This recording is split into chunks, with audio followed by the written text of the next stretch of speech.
Bonjour, je m'appelle Annie Goyer, je suis coach en programmation neurolinguistique depuis 2005. La PNL est un outil de changement qui permet de conscientiser les gestes et actions inconscients de notre vie.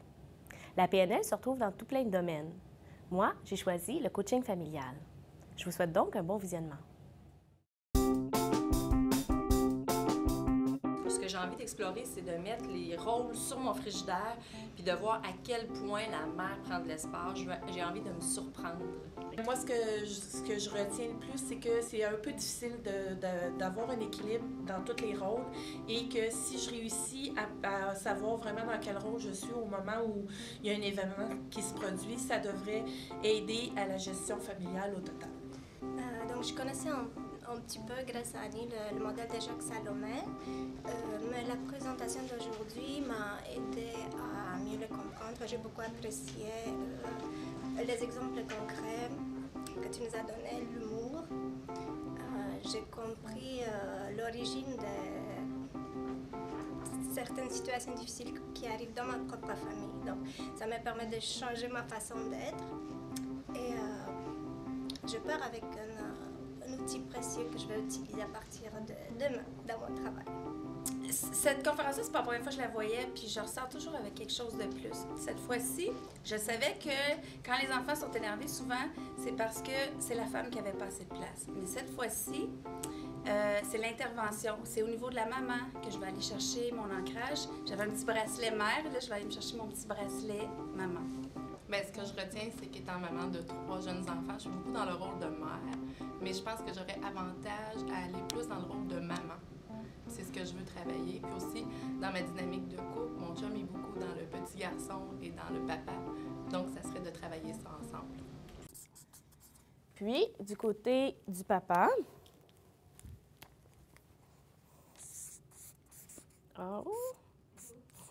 excusez.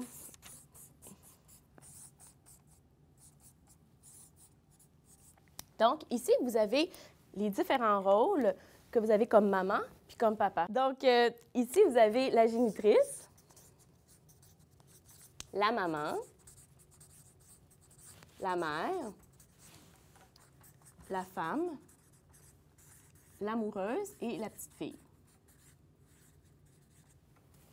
Ici, vous avez la même chose, le géniteur, le papa, le père, l'homme, l'amoureux et le petit garçon. Ces rôles-là ont été créés par Jacques Salomé, qui fait de la communication relationnelle. Jacques Salomé a présenté ces rôles-là lors d'un séminaire auquel j'ai assisté. Bien sûr, je l'ai beaucoup modifié avec ma pratique, puis j'en ai fait un système. Donc, toute la base de mon coaching est basée là-dessus. Donc, quand vous venez dans mon bureau, on va aller chercher dans quel rôle il y a une problématique, puis les enfants réagissent absolument à tous ces rôles-là. C'est ça qui est très intéressant parce qu'on devient vraiment responsable de nous-mêmes, puis c'est nous qui peut changer ce qui se passe pour notre enfant. Donc, mon enfant fait une crise, je me dis pas « qu'est-ce que je pourrais faire pour faire une crise? » Ça, c'est le prochain DVD. Mais celui-là, c'est « qu'est-ce que je peux faire moi comme parent pour soutenir mon enfant? » Mon chum, il n'est pas assez présent, ça ne marche pas, il n'y a rien qui marche, ça fait 4 fois que je lui demande de passer à la balayeuse. Bien, qu'est-ce qui se passe chez moi? On ne peut pas changer l'autre. C'est ça qui est intéressant. Donc, c'est un modèle qui nous amène à se responsabiliser. Par exemple, j'ai vécu du rejet quand j'étais à l'école où j'avais beaucoup de difficultés en maths. Quand mon enfant commence à avoir des maths, je fais des devoirs avec lui, puis là, je souris, mais tu sais, il y a comme un qui vibre en dedans parce qu'il n'est pas capable de l'additionner, là. Mon Dieu, il va vivre plein d'échecs. On relaxe. Souvent, je fais juste enlever aux parents les lunettes de cet enfant-là en prenant soin, puis hop, tout d'un coup, l'enfant va mieux, le parent est beaucoup moins réactif, donc l'enfant, il se sent en sécurité pour faire ses devoirs, puis ça va beaucoup mieux. En fait, pas un lien, mais ces 4 rôles-là, ici, devraient être des plantes égales, arrosées égales, avec de l'engrais égal, de l'espace égal, la lumière égale.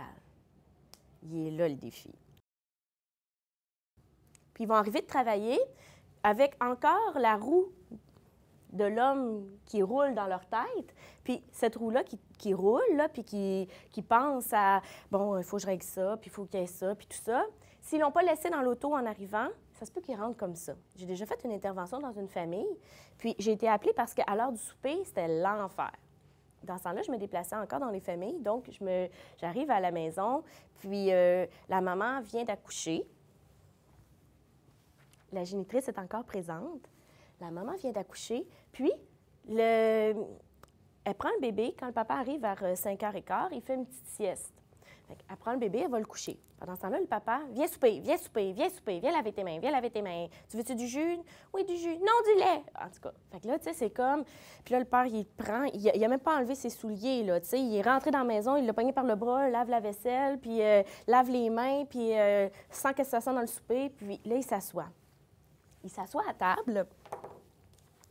Puis sur la table...